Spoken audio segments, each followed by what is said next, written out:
देखिए कि लक्ष्मण जी ने 14 वर्ष तक जिस तरह से प्रभु की सेवा की वो अपने आप किए, उसे हम बहुत विस्तार से नहीं लेना चाहेंगे। मानो अगर उन्होंने गुरु पिता माता को स्वीकार नहीं किया तो उन्होंने श्री राम को गुरु के रूप में देखा, श्री राम और सीता जी को पिता और माता के रूप में देखा, और कोई शिष्य या कोई पुत्र वैसा क्या कोई कैसी सेवा कर सकेगा जैसे भगवान श्री राम लक्ष्मण को अपवाद मानते हैं, नियम नहीं। समाज के लिए लक्ष्मण को आपका भगवान राम आदर्श के रूप में स्वीकार करता है, और उसका तात्पर्य यही है कि लक्ष्मण जैसा अंतःकरण तो दूसरे व्यक्तियों का होगा, लेकिन लक्ष्मण जी की भाषा बोलना तो बड़ा सरल है। बात बात पे बिगड़ पड़ते हैं, डांटने लग जाते हैं, तो वो बात तो बहुत सरल है, जिससे भगवान राम बार बार लक्ष्मण की प्रशंसा न करके भरत की ही प्रशंसा करते। तो श्री भरत की विशेषता क्या है? भगवान राम के अवतार का मूल उद्देश्य क्या है? आप विचार करके देखें। अनेक अवतार हुए और उन अवतारों में कुछ ऐसे अवतार हैं जो निवृत्ति परायण है, जैसे भगवान कपिल देव, वो 24 अवतारों में से भगवान वामन है, भगवान परशुराम है। तो उनके जीवन में कोई सांसारिक वस्तु नहीं, विवाह नहीं है, पुत्र नहीं है, परिवार नहीं है, वो उससे वो अलग होता है। और कुछ अवतार ऐसे हैं कि जो विशेष परिस्थिति में आए और जो समस्या थी उसका समाधान करके चले। और वो अवतार जैसे नरसिंह भगवान है, बारह भगवान है, मीना बताया है, तो भगवान के अवतारों में भी विविधता, पर उन अवतारों में भी जो ये दो अवतार हैं जिन्हें हम पूर्णावतार कहते हैं, ये दोनों पूर्णावतार श्री राम और श्री कृष्ण, और इन्हें हम पूर्ण की दृष्टि से कहते हैं कि जो निवृत्ति परायण भगवान कपिल हैं, उनकी भगवत्ता महान, लेकिन वे तो समाज के आदर्श नहीं हो सकते।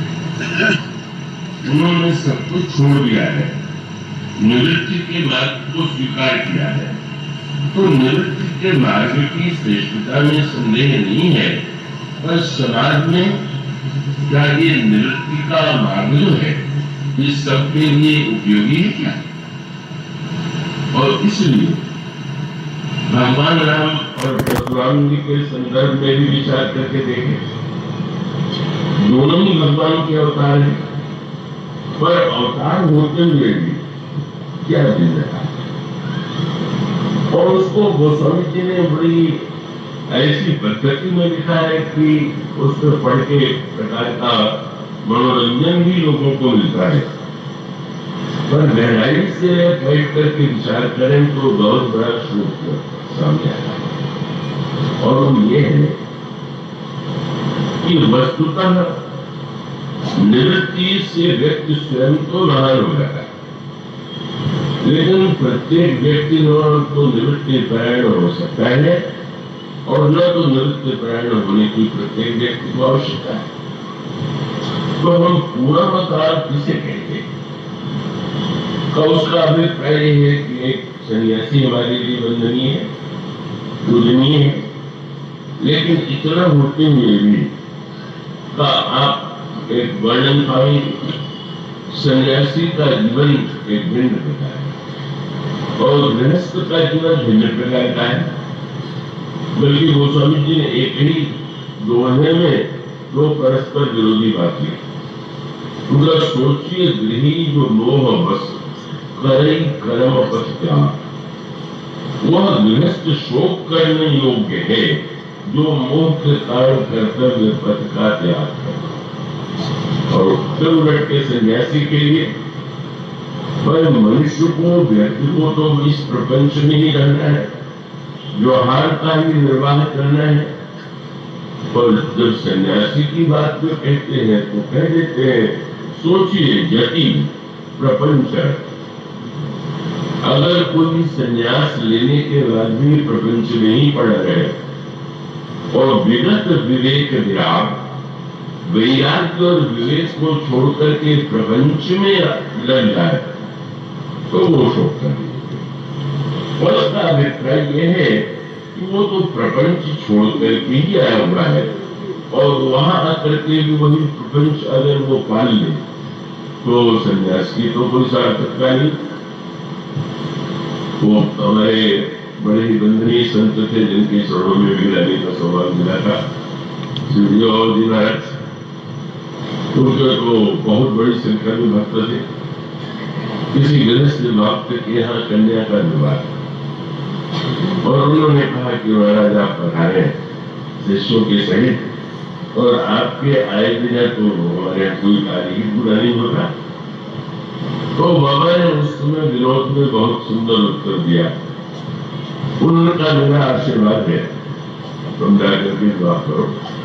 पर वो तुम जो मुझे कह रहे हो कि मैं सन्यासियों के साथ वहां हूं तो मेरा आना ठीक नहीं।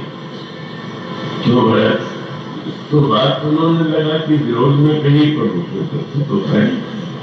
उन्होंने कहा भाई विवाह में सब लोग बैठेंगे, आनंद का वातावरण है, हाथ से विरोध है। अब मैं पहुंचूंगा सन्यासियों को लेकर के तो सभी लोग मेरा चरण छूने लगेंगे और वो बैठाएंगे, सम्मान करेंगे, लोगों में संतोष का ही उदय होगा। और तुम सोचो अगर जो वर आया हुआ है और उसको ये लगे कि मेरी ओर से ध्यान, सब लोगों का ध्यान तो सन्यासी जी की ओर है और उसको लगे कि सन्यासी सबसे अच्छा है तो बड़ा हो।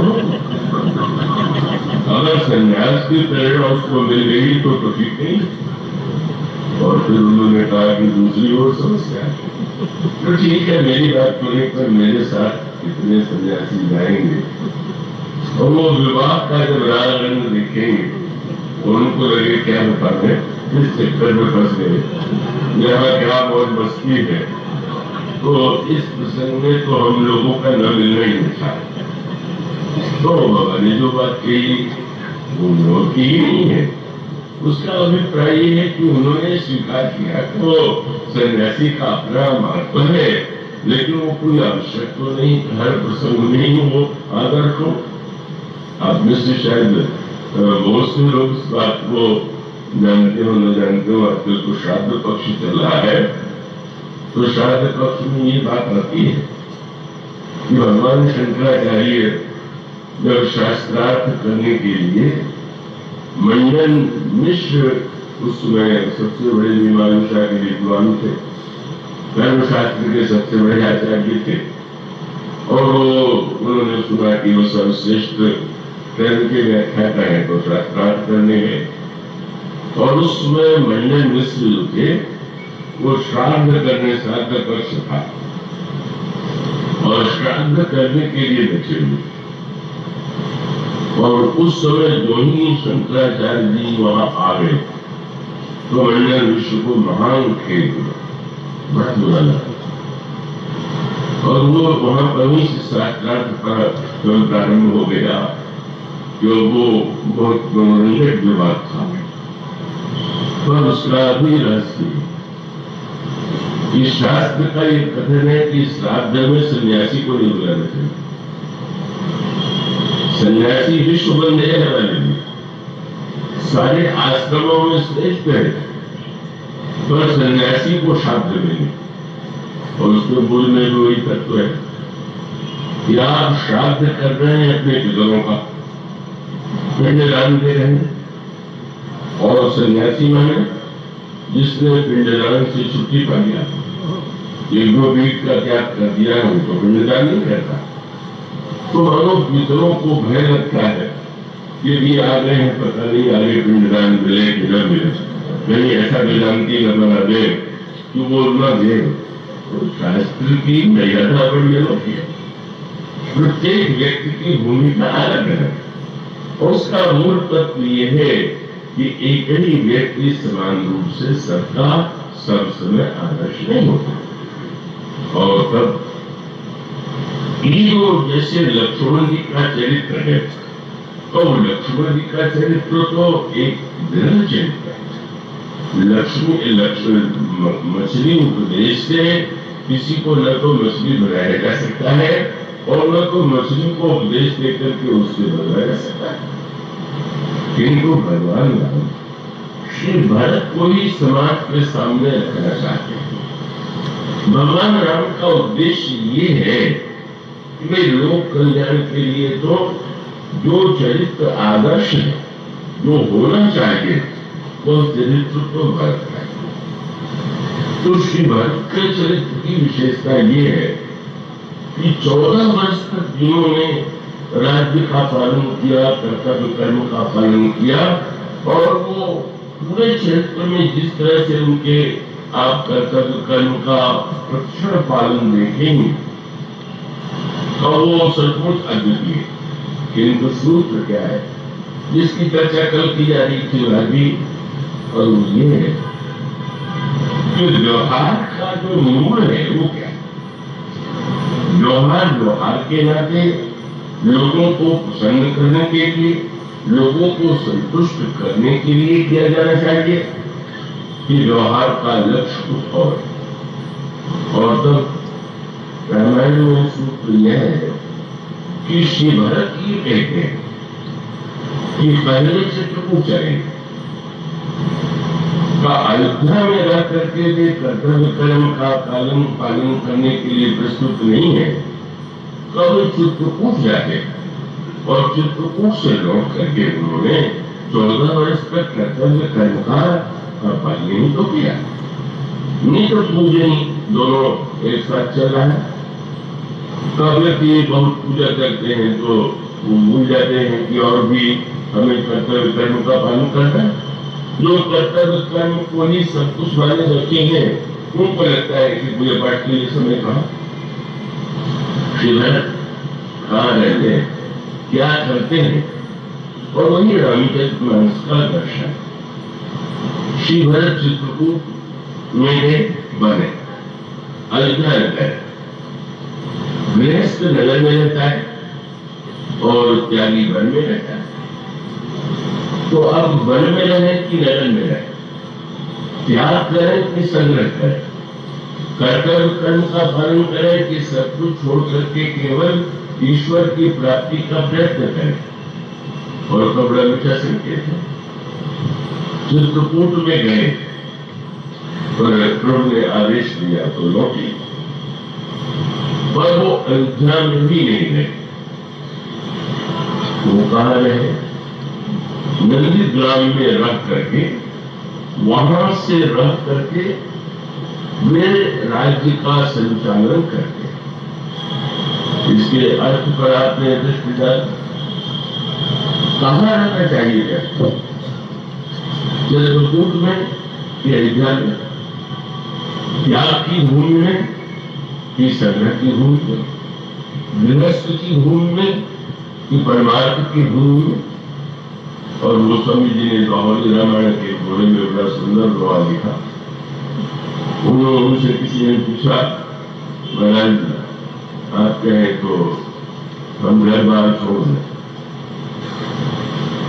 तो उन्होंने ये कहा कि भाई समस्या बड़ी थी, क्या बोले घर कीने घर जाते हैं, अगर इस घर में ही पूरी तरह से एकदम डूब जाए, एकाकार हो जाए, तो वो जो एक घर और है, व्यक्ति का एक घर वह है जो यहाँ दिखाई देता है।